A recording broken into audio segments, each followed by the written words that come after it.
never smoke the dizzy, but we can always share some disease. It's just a cup in time. This song doesn't have to rhyme. Life's all of us, not every moment we can be feeling fine.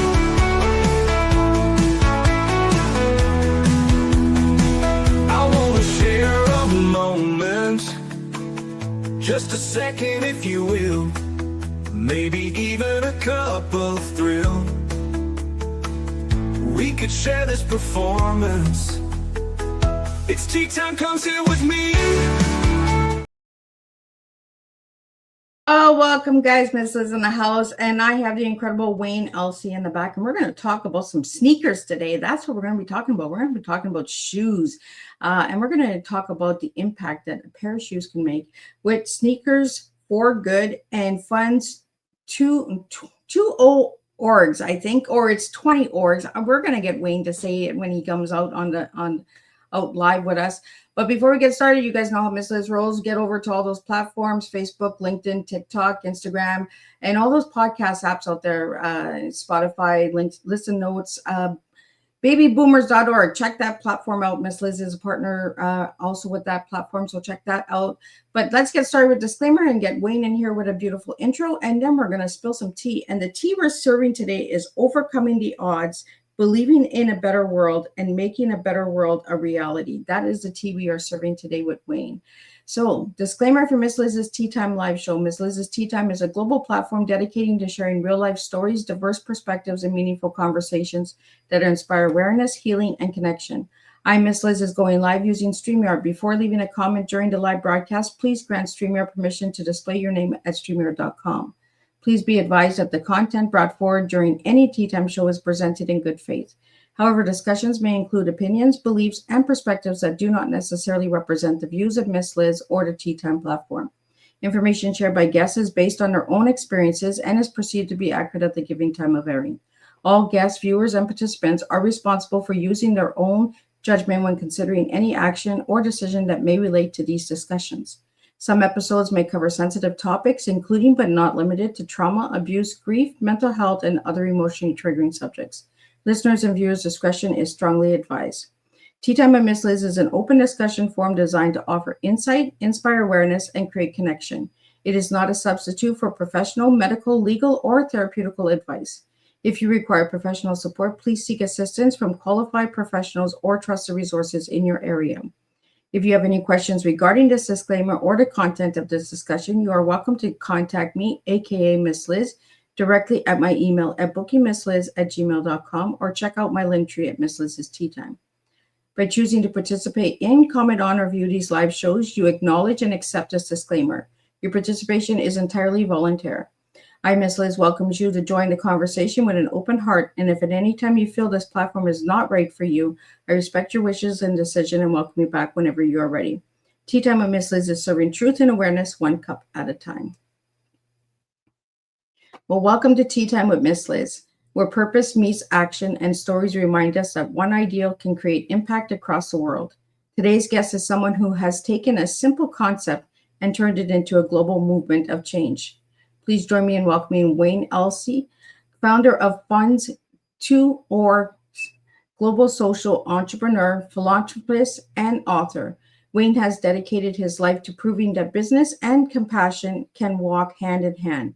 Through Funds 2 Org, he's created a model that helps communities in the United States raise funds while supporting micro-entrepreneurs in developing countries around the world. Through something as simple as collecting gently worn shoes, lives are being changed, families are supported, businesses are created, and waste is reduced, and opportunity is given where it is needed most. His story is rooted in resilience, innovation, and one belief that when we choose to act, we can transform adversity into possibility. His tea speaks clearly, overcoming the odds, believing in a better world, and making a better world reality. So grab your cup and lean in. Today's Tea Time is about impact, purpose, and how small actions can create global change. And let me get Wayne in here and let's spill some tea. Welcome, Wayne. Well, welcome, Miss Liz. I think after the introduction, I'm not sure what I can say now. Thank you. I do talk a lot at the beginning, and I try to get out as much as I can out there. Uh, so, Wayne, we're going to start. Since you said you've listened to a couple of tea times, we're going to start. Who was Wayne as a little guy, and who is Wayne now? Wayne, as a little guy, was probably a pain in the butt. He was full of energy. He had, this before they had ADD diagnosis and all this stuff. They used to give me Benadryl, and Benadryl makes me sleep. So I was just a very, very, very active child as a kid. And growing up, I didn't really have the best of situations, but made the best of it and basically have evolved to, be a self-made person, in today's world. And who are you today? First of all, you see what you get. I'm a guy that if I tell you something, if I write you a check mentally or physically or whatever, take it to the bank and cash it. I think that the old days of shaking hands and doing business and looking people in the eye and doing things that way is way outdated. And I think it's something that, man, I wish it was like it used to be. There's oftentimes I'm just like, this every world problem could be solved with the golden rule. If people remember that do unto others, you have to do unto you, things would be great. And that's not a religious statement. That's just a statement in every religion there is, that we should treat people like we want to be treated. And, those days are, past, I think, unfortunately, for the most part. So, Wayne, what got you into running shoes? Well, I'm in the shoe business. I mean, I've been in the shoe business since I was 15 and worked in stock rooms and managed companies, CEOs, owned a couple companies.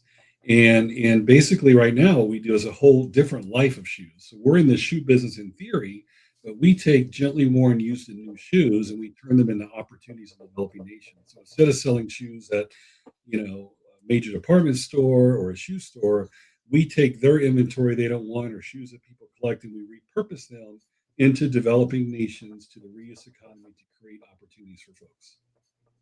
I like that because it's not going into wastelands. It's definitely staying out of landfills, that's for sure. I mean, USA alone, there's 2.5 billion pairs sold a year. That's 78 pairs per person. So there's a lot of shoes that are moved that are basically just sitting idle that we extract from their closets and they go buy more. But the whole deal is to keep them out of landfills. So are you only collecting running shoes? So we have a running shoe division, which is Sneakers for Good. And then Funds to Orgs is our other divisions of fundraiser. So schools, churches, civic groups would collect shoes. We'd give them all the material to collect the shoes in the U.S. And they would then get picked up by our logistics, and then we would pay them for them. And then we ship those to developing nations the same way to create jobs. Oh, that is cool. Well, we got a couple of questions here that are coming in, so I want to get those out to you, Wayne. The first one is, what inspired you to create Funds to Org, and how did the idea come to life?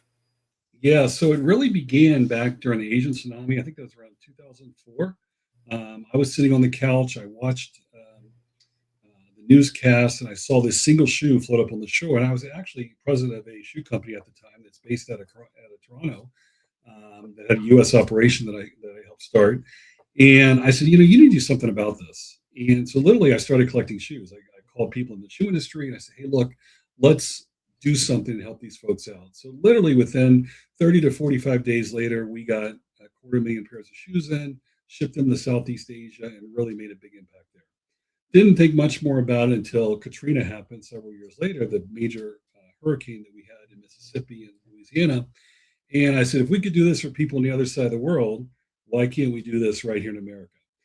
And we did it. We collected over 1 million pair of shoes. I founded an organization, and one of the arms of the organization that I founded, basically, I got an idea. I was in Haiti, and I saw people sitting on the ground selling clothing and fruit and shoes and whatever. I'm like, maybe we should do this. So I came back.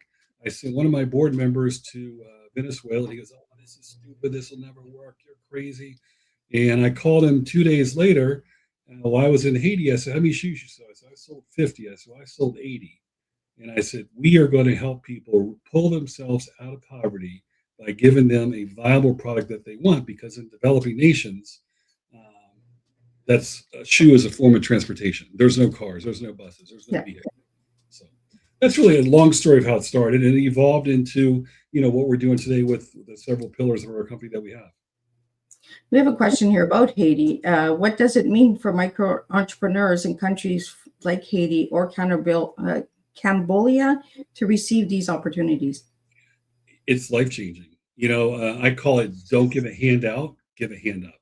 We have, I just have a new book that came out called The Reuse Economy. And it's been amazing going through that process over the last 9 months of interviewing people, talking to people. There are people that we've met that said, look, Wayne, if I didn't sell 2 or 3 pair of your shoes a day, I have to sell my body. There's a lady that built a house that put her kids through private school all over shoes that Americans are excess. Like I said, there's 7 8 pairs purchased a year per person in America. Well, this is waste. This is excess. Well, that excess is now being turned into opportunities in Cambodia, Haiti, and other countries as well. Well, when you mentioned the book, so I'm going to pull up the book. So this is in the book, correct? Yep, that's the cover of the book. So That's do you want actually to tell us that's a a little bit about the book? that's a picture right there, an actual picture of somebody in Cambodia cleaning the shoes. And then we have videos to support this. We have, it's amazing to me that, these folks can take 6 different colors of paint and paint one of those blues and it's perfect. Where I'd have to run to the store 14 times to get the right color to match. Well, they can do it because this is survival for them. So the book talks about just really, hey, there's an opportunity for our waste, and it's really focused on shoes and textiles because 70% of the global population does reuse shoes and textiles. It's a big business. If you go into developing nations, you'll see clothing everywhere that's from America.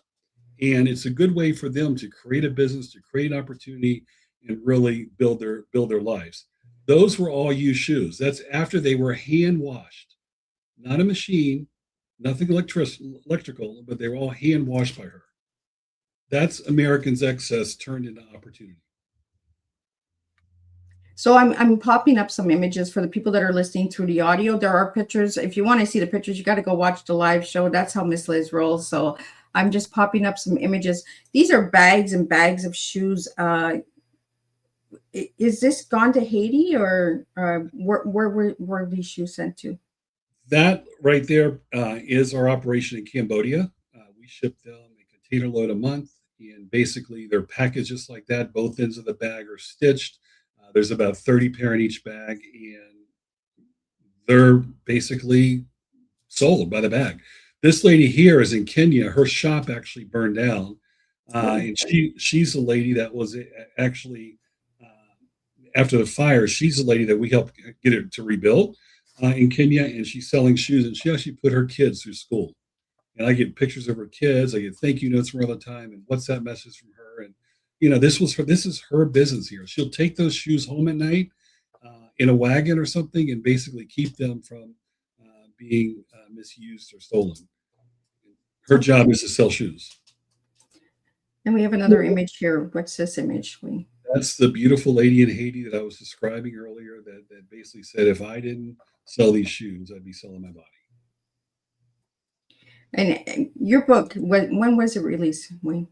Actually, 2 weeks ago. The website's going live Monday. The hard launch is really next week at a trade show in Charlotte. And we're going to be giving away hundreds of copies and autographing them. And Courtney, who's in the book, is also going to be there. And we're just excited for it because there's been all kinds of attempts and all kinds of books that are written about this, but this is really specific to footwear and shoes, or footwear and clothing, textiles, which is my background. So it really drills down into that category of how our excess can create a difference, providing it's not polyester and all that kind of stuff. It's cotton and good product. It can really be reused versus thrown away. Well, Wayne, we have a couple of comments that are coming in. I just want to get them out to you. Amazing story. How did the ideal first begin? You were just jumped on. So yeah, so Kelly, it was interesting because I was in Tampa, which is about an hour and a half from where I live. I was speaking at a conference down there, and it was a nonprofit conference. At that time, I was beginning to kind of rekindle my marketing company.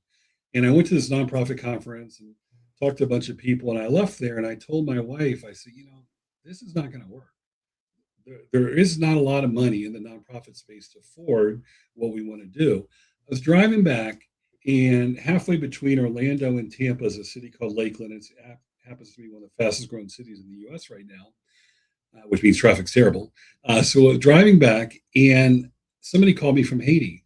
And they say, Wayne, I know you left your old charity, and can you get us some shoes? Can you help us out? I said, well, I really can. I said, I'll be glad to connect you with those guys, but I've kind of moved on and focusing on Wayne. And I said, but I'll see what I can do. I got home 45 minutes later. I took a shower. When I got out of the shower, I told my wife, I said, you know what? I got a business idea. We're going to take shoes and collect them. We're going to pay the charities for them. So we're going to be able to support the micro enterprises. But the other thing is we're going to be able to support charities and churches and civic groups that need money. So we did that.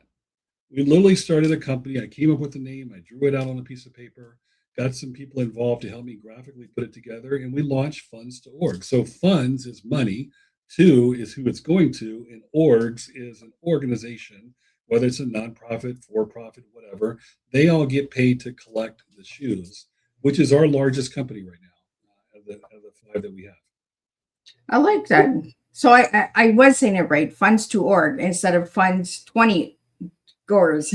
Yeah, that's Canadian accent. That's okay. We're good with that. That's just the dumb Southern boy that never really made it out of high school almost, barely made it. Well, I'm a Northern Canadian girl, and sometimes those letters and numbers all get all mixed up and jumbled sometimes. We have a good question here about schools, because I'm big on schools. How do we start a school drive fundraiser for our schools? Yes, so you can go to our website at funds2orgs.com and check out all the information there. The unfortunate thing is we only do business in America. So if you're not in the United States, we don't have the capabilities of doing that just because of logistics. So if you're in the United States, we have 30 people that work in that company. You call, the phone will be answered. You send an email, it'll be responded to. We really try to instill the golden rule in everything that we do. So we answer the phone, we respond to emails, we really outservice you when it comes to doing business with us. So the way to get plugged in, we check our website out and then call our office. There's people standing by ready to take your call now. And we have another question here for you, Wayne, is how can communities get involved globally? I don't really know what globally means to you, Russ.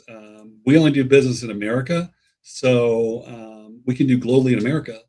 As far as micro enterprise operations and the reuse economy, the people that we help, the hand up versus the hand out, the deal with that is we're in 24 countries right now. We're having a hard time just really filling the demand, because one of the things that we do is we don't touch, we don't grade, we don't sort, we send everything, the good, bad, and the ugly all together. So maybe like a Nike Air Jordan or a pair of hookahs in there or whatever, or a pair of Kodiak boots up in Canada, whatever that may have crossed the border and on somebody's foot down here. But so we basically send them everything they got, which is what they love.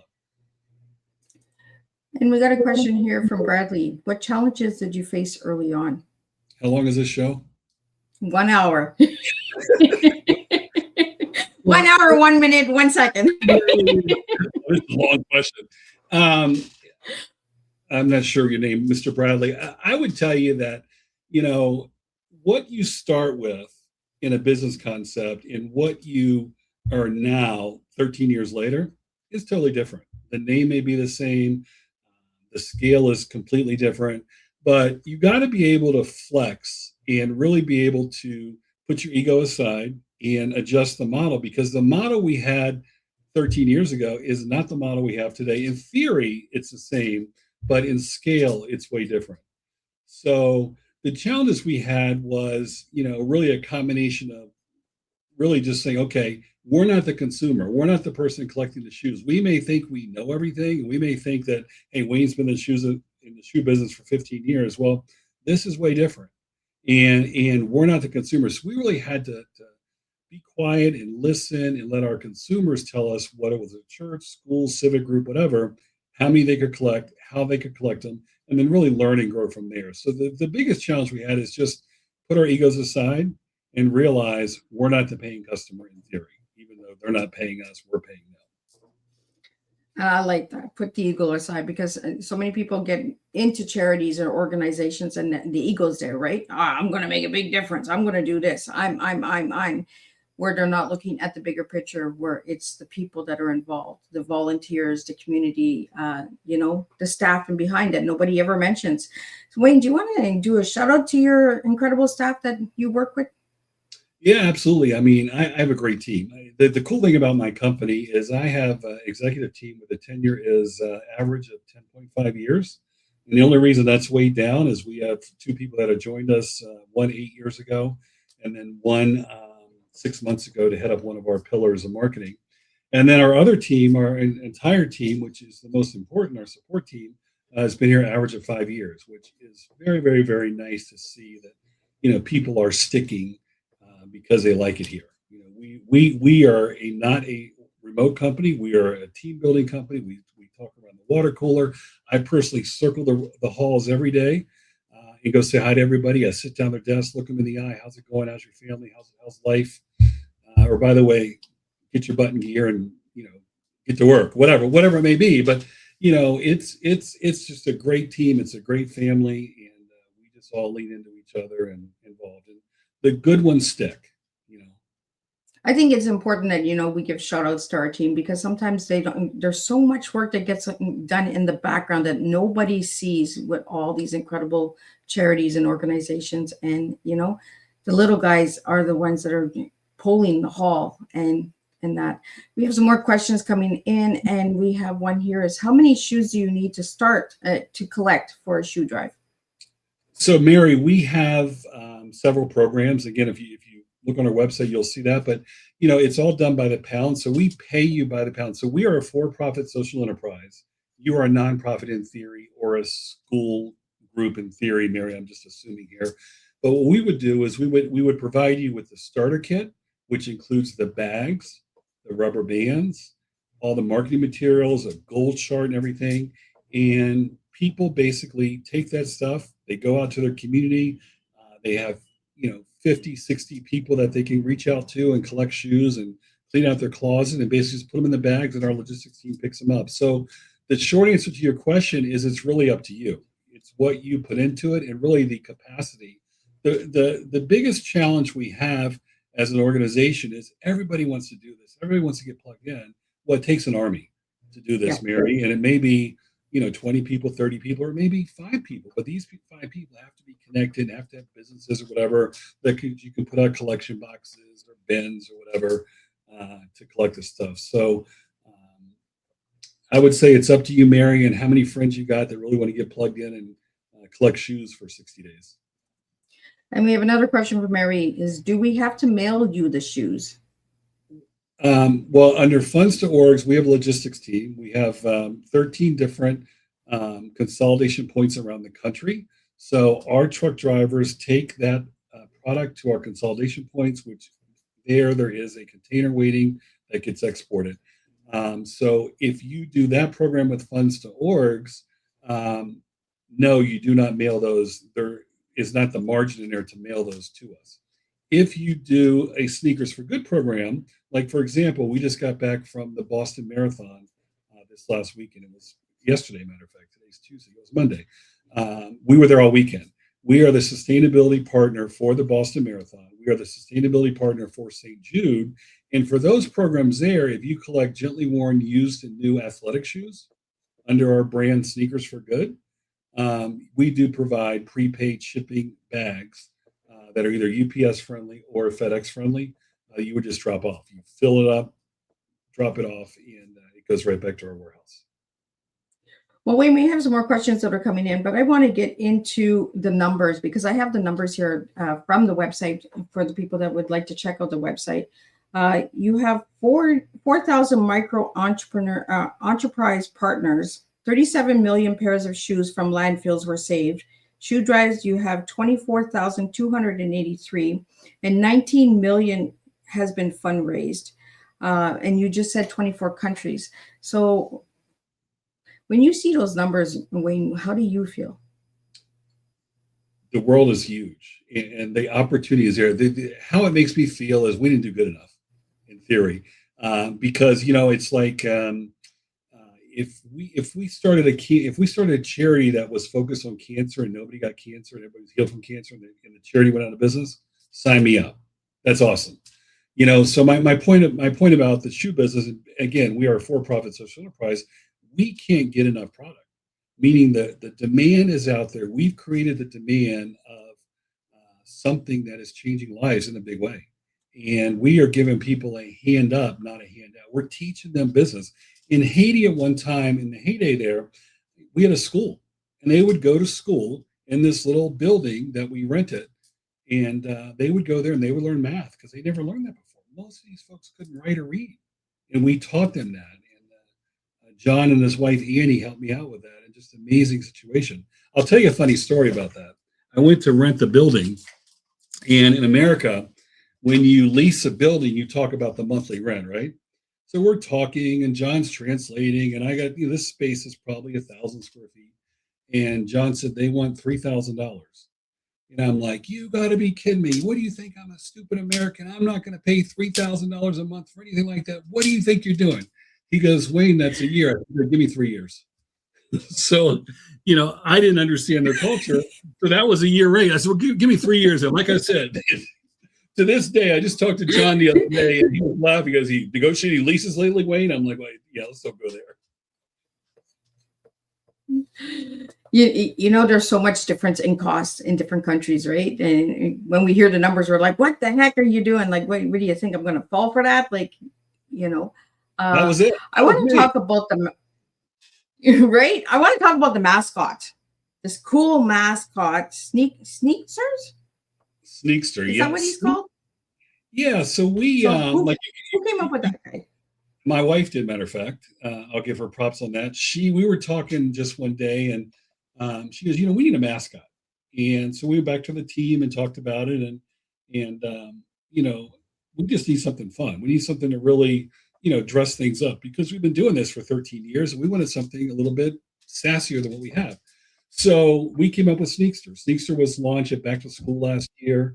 If you go to sneakster.com, SNEAKSTER.com, it'll go right to our website to Sneakster's page. We actually have 2 live uniforms coming that are going to be in parades and stuff like that this next year that are done, they're developed, they're coming from China, and they'll be here over the next couple months and we can use it back to school. But we wanted something just to really get kids plugged in. Like we've created coloring sheets, we've created workbooks around this. Really just to kind of engage the kids and teach them, something different than what they're looking at on their phones. I'm glad that you brought the coloring thing up because I got the coloring book here. So tell a bit about the coloring book. It's just a fun thing to learn about micro business. I mean, to learn about the reuse economy.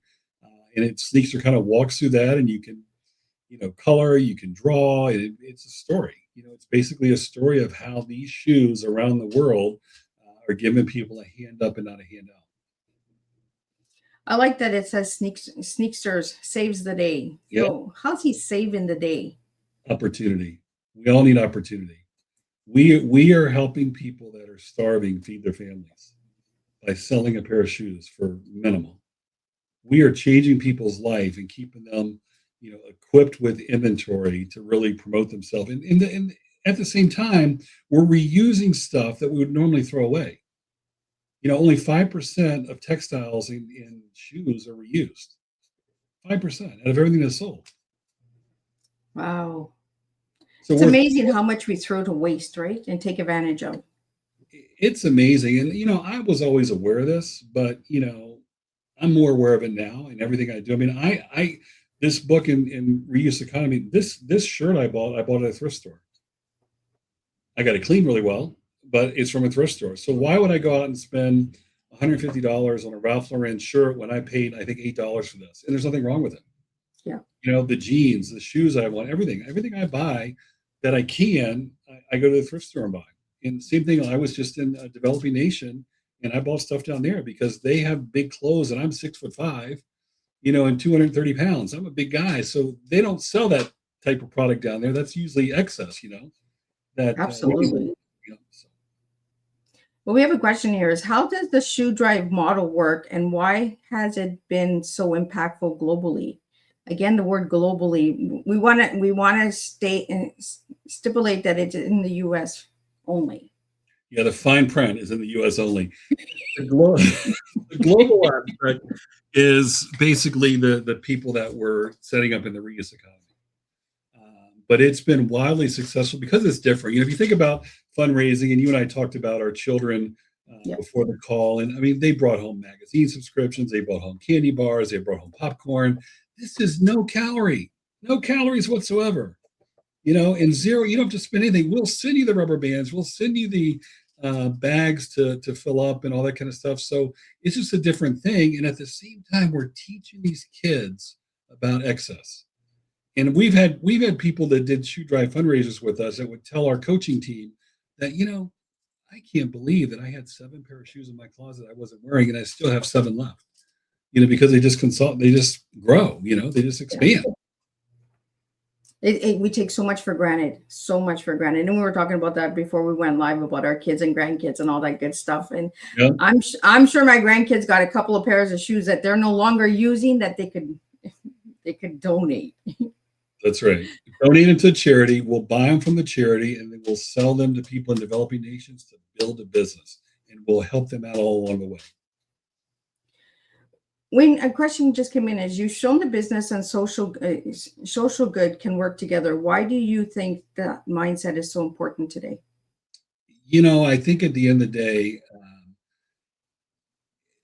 do you want to be known for being the richest guy in town? Or do you want to be known for a guy that's going to be wealthy himself, but wealthy in spirit and wealthy with helping other people out? And, my biggest strength is my heart. My biggest weakness is my heart. And normally after these interviews, and I do quite a few interviews, I'll get people calling me up and asking me for something. I got to turn it over to somebody else, because if not, I'll be broke. Because I just believe that everything you do, whether you're going to Starbucks to get coffee, open the door for somebody, smile at them, treat them with respect. Because when I was 17 years old, I was ready to commit suicide. And my school teacher noticed that something was wrong with me. And she said, Wayne, I'm not sure what's wrong with you. She goes, I'm going to tell you 3 things. And listen to me, boy. She goes, number 1, you matter. Number 2, you can do anything you want if you put your mind to it. Number 3, don't let the world get you down. That snapped me out of that mentality. And I went home and I said, you know what? I got this.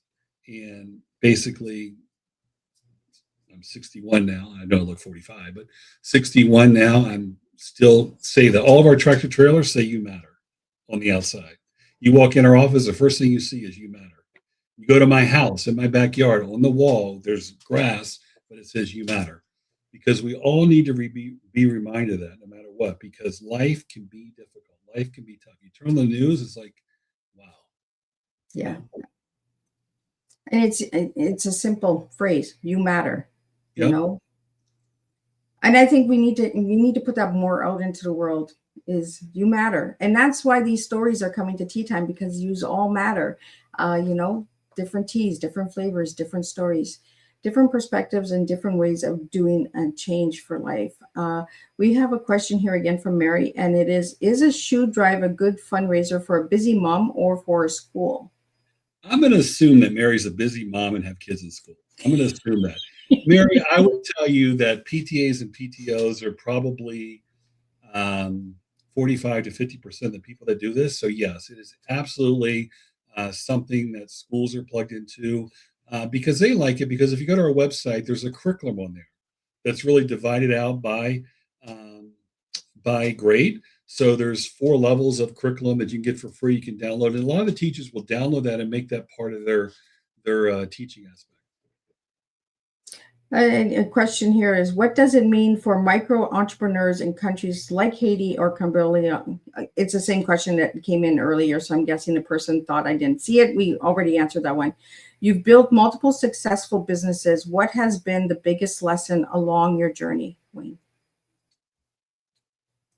Biggest lesson. All right, so we talked about you matter.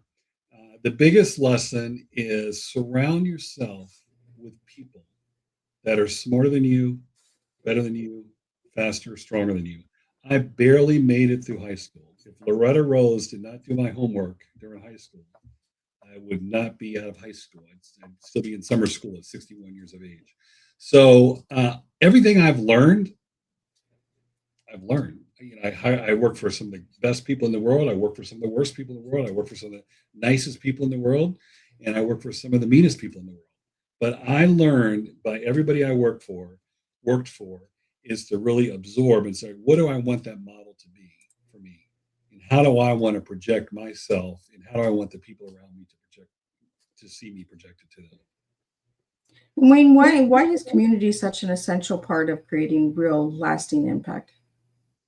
Because I mean, who wants to be alone? I rather do life with people that, every Wednesday I go to breakfast with 5 or 6 guys of all different walks of life. Every Sunday morning, I go and have breakfast with a different group of guys, and these are people that are CEOs to maybe a homeless person that we met on the street that we invite in. So I just think doing the community, being out there, and basically being accessible and available. I return everybody's phone call. I return everybody's email. I might be in trouble. I have to be on your show or CBS or NBC or something like that. But, All my guests are in trouble after we're on tea time. but at the end of the day, you matter. And, I'm not too good or too busy to stop and answer that phone call 2 in the morning when you're like, hey, I'm done. My wife left me or my husband left me and my kids are acting up, whatever. I mean, I'm that guy you can pick up the phone and call. So I think just being out there and being, aware and really focusing on where you came from, and where you've gone and what got you here, and just be available for them. And Wayne, what difference can we find on Sneakers for Good from funds to orgs? Yeah, they're really way different. Funds to Orgs is like all shoes encompassing. It's a fundraiser. Sneakers for Good is not a fundraiser. We do pay the run retailers, the running stores, the marathons and stuff like that. We do pay their charity of choice, but it's not really geared as a fundraiser, for example. Like under Sneakers for Good, there's another brand called Green Sneakers. We plant trees. If you contribute a pair of shoes to this store, we will plant a tree on your behalf around the world for green sneakers. That could be a YMCA, it could be a run retailer, it could be the Boston Marathon this last weekend. They could do that. So the difference is just the type of product we get in, because the number one thing we need more of is athletic shoes. Because in developing nations, athletic shoes are a form of transportation. That is their bike, that is their car. So they know that a good athletic shoe will help them and get around even better than what they would without it, or a pair of sandals or high heels or whatever. So Wayne, do you want to tell us a little bit about the website I just put up? It's called reuseeconomy.com. Is that for the Sneakers for Good? No, reuseeconomy.com is for the book. That really isn't, it's still in process. That it's not going to be 100% live until Monday. So you may want to flag that, whatever, and go back Monday and look at that. Sneakers for Good is sneakers, SNEAKERS, number 4, good.com. Or you can go to greensneakers.com as well. And I'll get that into the description for all of you guys to check those out. We're going to go back to the funds2org.com. So anybody that's watching, and you can see that on the screen. Wayne, we have a thing here. Your story speaks to believing in a better world. What keeps that belief strong for you? I would say my faith, and I would say life change that I see in people. I just had a tough discussion with an employee the other day, and I'm like, look, dude, you got this. I said, let me tell you what Mrs. Bush told me. And I went through the 3 things. You matter. You do anything when you put your mind to it. Don't let the world get you down. And I would say, as long as I stay rooted in that, and as long as everything I do or everything I say that comes out of my mouth, I'm like, what would my daughter say? What would my granddaughter say if she heard me say that? And it's basically just being a good dude, being there, but being real, but being a good person. And Wayne, what do you hope your work leaves behind for future generations? I hope there's a lot of crazy Wayne Elseys out there whose life's been changed by good people. And, I just pray every day that people know how important they are, how they matter, how they're a cousin, or brother, they're a sister, they're whatever. And as bad as life can get, as bad as life can get, if people can see You Matter on our trucks, that may change your life. It may prevent them from doing what I was going to do at 17. I wanted to die. I was going to commit suicide. So I would like my legacy, and you'll see every time I sign a book, every time at the end of my email, it says You Matter, hashtag You Matter, and my name, because I want people to believe that. I want that to be a movement. Like I've been saying this since I was 16 years old. That You Matter. This woman saved my life. And those two words can save somebody else's life, because you know as well as I do, life can be tough. You get kicked, hard all the time and put down and told you're dumb, stupid, ugly, fat, goofy, whatever. And but we matter. Everybody matters to themselves. Absolutely. And how can an everyday person get involved and make a difference through this mission? Go to the website. I mean, again, I would say, again, we're a for-profit company. We're not a charity, so we don't accept donations, nothing like that. We are a fundraising vehicle that impacted many, many, many, many charities, raise money. Because if you think about a charity, that's the biggest thing they're looking for, is funds to further their cause. Well, that's what we do by doing this social enterprise that we have. And we have another question here from Mary is, what is the difference between Sneakers for Good and Funds to Orgs? So Mary's on the fence. She might be a runner as well as a mom of kids in school. I'm thinking. She's a busy lady.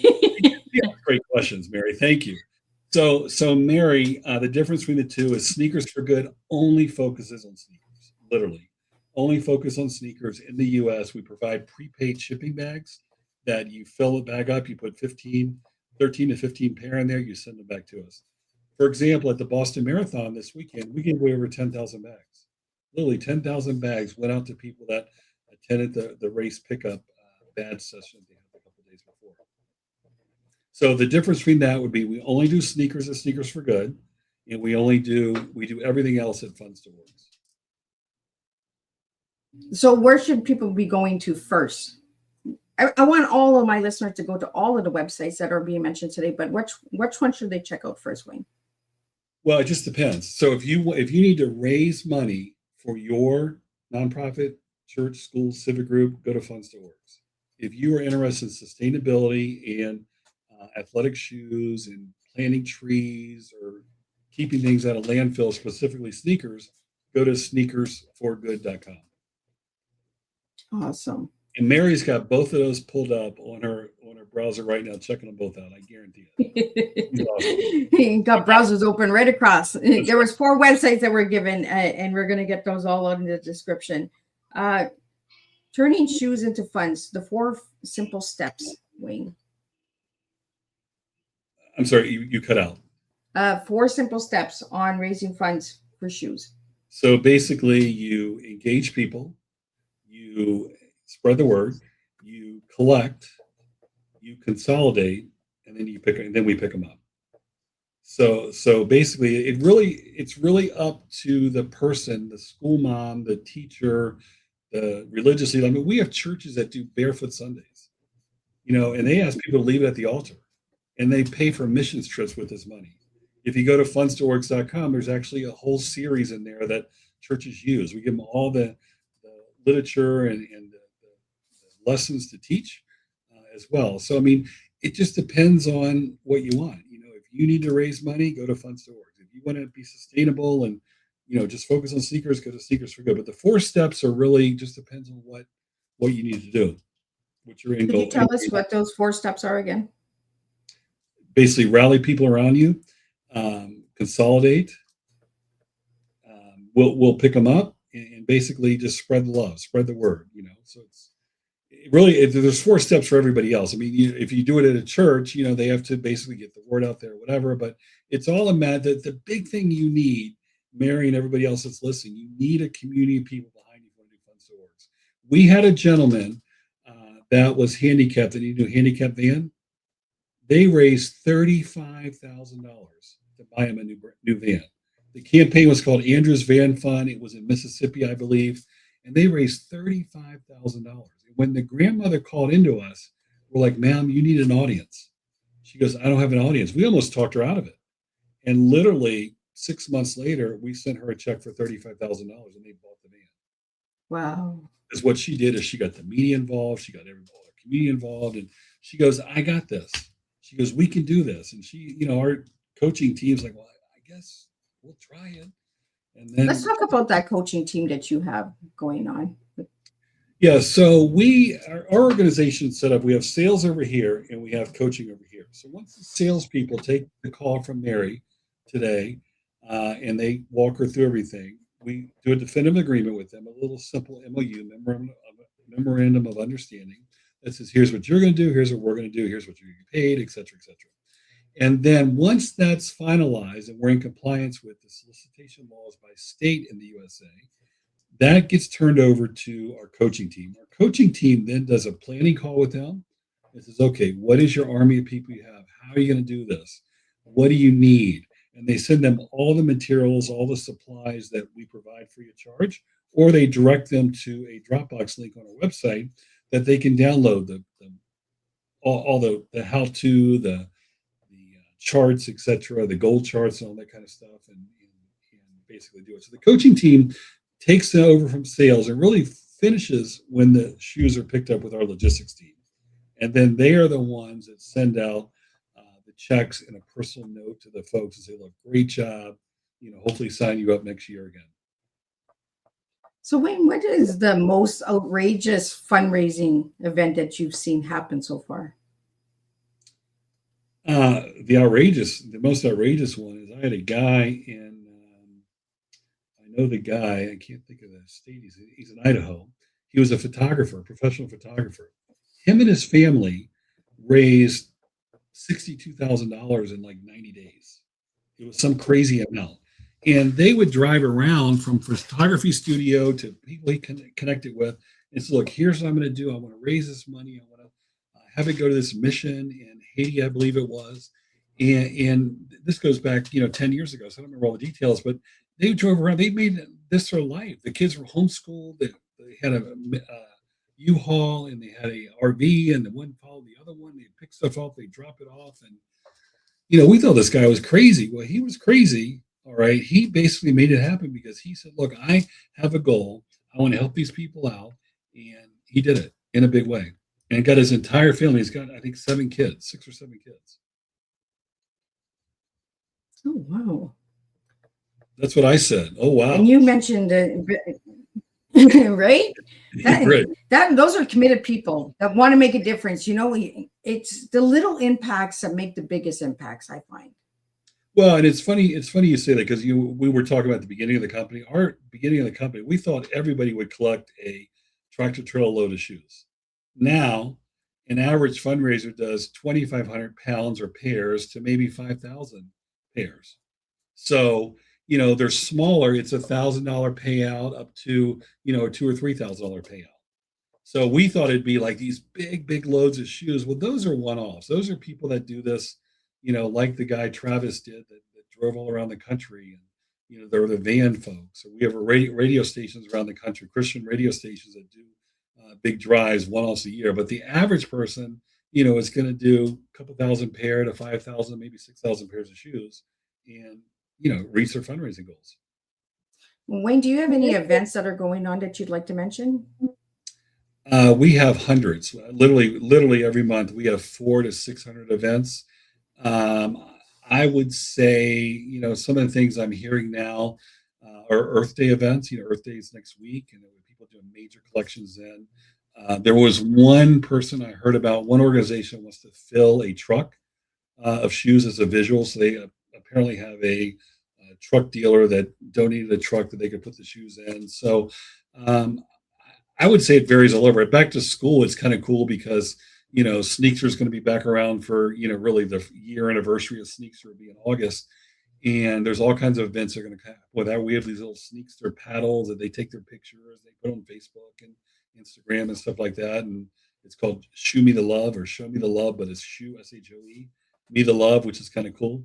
And they hold this paddle up, they take their picture. I should have brought one, but I didn't. So, but they're kind of cool. I try to get out as much as I can. Is there anything that I've missed, Wayne, that you think we need to get out there?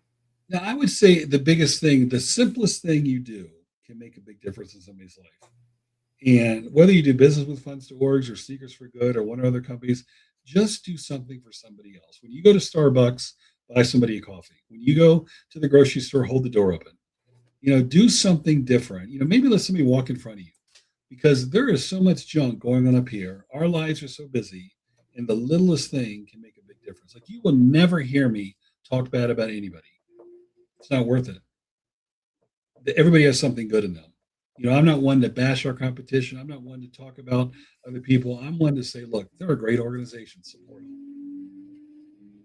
Well, we got some lightning bolt questions for you for the last 10 minutes here, Wayne. And the first one I'm going to start with is one word that defines your mission. Opportunity. You want to tell me why? It's an opportunity to fund your mission, fund your organization with money, and it's an opportunity to help people in developing nations create money so that they can earn a business. It's keeping our shoes out of landfills, and it's employing the 30-some people we have working for our company. Impact or innovation, which leads first? Impact. Why? Because I know that our demand is through the roof, meaning people want what we have to sell to create businesses, and we can't get enough. You would think with all the shoes that are out there in the world, you would think that this would just be, my wife, when we started this, she goes, we're going to run out of shoes. I'm like, never. And I said, every year, 2.5 billion are sold, 2 billion are sold at the time, whatever. And they keep circulating. And as soon as Americans clean their closet out, they'll buy more. Favorite part of your work? The people. I love every morning when I come in. I've done this all my life. Go around and say hello to everybody. Literally. I think if, I was on a business interview the other week and we were talking about remote and we're talking about things that, that are changing the world. I said, one of the biggest things that's changed in the world is direct deposit. And I said, let me tell you why. I said, every Friday I deliver the check and I go, Miss Liz, you were late to work on Tuesday. Get your ass in gear. I wouldn't say that, but get your butt in gear. I would say yes. but I would have the paycheck in my hand and I'd hand it to her. Right now it's in your account. We've had people that worked for us that left 3 weeks later says, I didn't get paid. Guess what? You quit. Why would you get paid? You don't get paid. The paychecks just don't show up. So my point is that human connection of handing a paycheck out is valuable. And so we have direct deposit, but I go every day that I'm in the office, say hello, see what's going on, ask about their kids, know their name, know their wife's name, and just really make that effort because that matters to people. Know your team. Yep. And they know me. I'm an open book. A small step or big vision? Well, I'm a visionary. So I'm a guy that comes up with an idea a minute. But you'll hear me say a lot in life, and our teams heard this 100 times, crawl, walk, run. I want to run, but you got to crawl, you got to walk, and you got to run. So you got to start off slow because if you ran and your business philosophy, your business strategy didn't work, like ours wouldn't have worked if we ran. We had to crawl, we had to listen. There's an old Annie, when you're doing CPR training, Annie, wake up, stop, look, and listen. And crawl, walk, run are my big sayings that I have in business. And if your life were a message, what would it be? Hope. Why? Because if Mrs. Bush didn't give me hope, I wouldn't be here today. You see it in my house. There's hope. There's little engraved things from Haiti around here that say hope that they did on metal that I bought at a market down there. But hope is what we all need. And we all need grace. Those two things are very, very, very important to people. We need to give people grace. Instead of trashing people, we need to give them a little grace. Instead of bad-mouthing your competitor, give them love. And Wayne, do you want to share a story about your favorite sneakers growing up? Well, growing up, they were Chuck Taylors. Come on, there was nothing else. And if you were really cool and you could afford it, you had one color on one foot, one color on the other foot. So, but I had a pair of red Chuck Taylors. And if you think about it, you look at our website and see what's going on there, there's always there's a red shoe on there, and that's red Chuck Taylor's kind of look and feel, because everybody can really, it's an icon. And how old were you when you got your first pair? Probably 9 or 10, but keep in mind, I'm a big guy. I'm almost 6'5". So I wore a size 14 there. I probably wore a 10, when I was 10 years old. But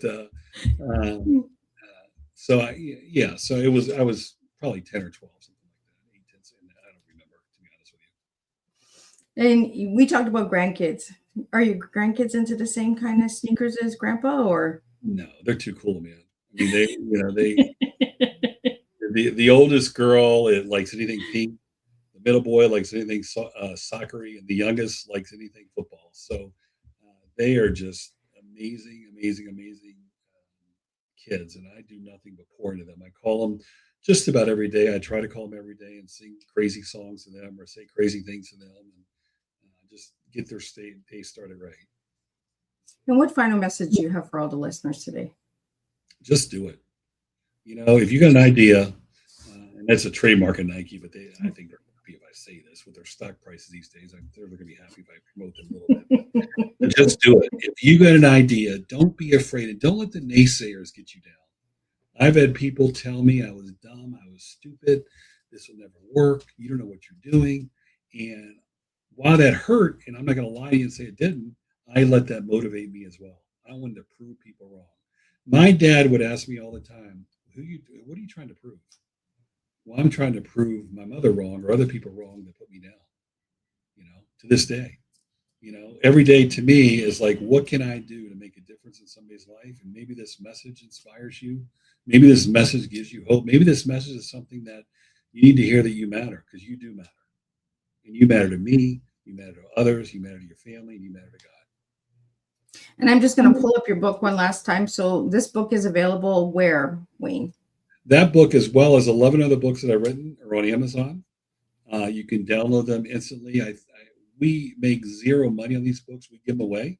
Literally, I think our downloads are 99 cents. This book is $24.95. And we are lowering the price on that next week. We'll launch this. We just put it up there as a placeholder.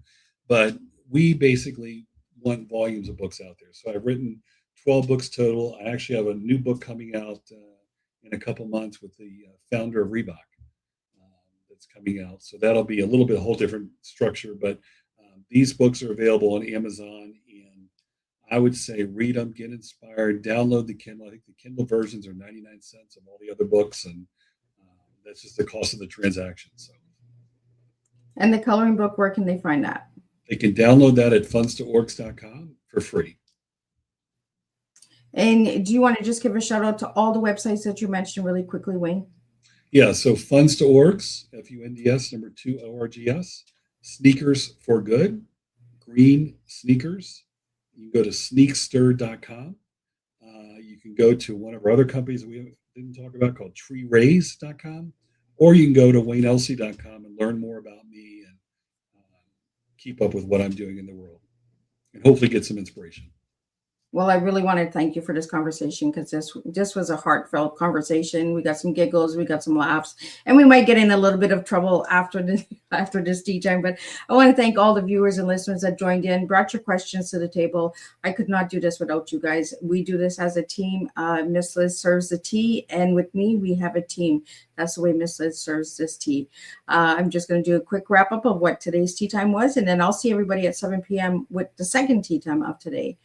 What a powerful and inspiring conversation. Wayne, thank you for reminding us that change does not always require something complicated. Sometimes it begins with a simple ideal, a willing heart, and the courage to take action. This afternoon, we were reminded that when we come together as a community, we can create something far greater than ourselves. Your work shows that helping others does not just change their lives, it changes ours as well. From our local communities raising funds, to families around the world building businesses, your mission proves that connection, sustainability, and opportunity can all exist together. Here is something to carry with you after this tea time. What small action could you take today that might create a ripple effect in someone else's life? Because sometimes what we no longer need can become exactly what someone else needs to begin again. To everyone listening, you can be a part of this. You can host a shoe drive, you can support the mission, and you can share this message. Until our next cup, keep sharing, keep choosing purpose, keep choosing impact, and keep being part of a world that lifts each other up. And I'll see everybody at 7 p.m. with the second tea time. Awesome. Thank you, Miss Liz.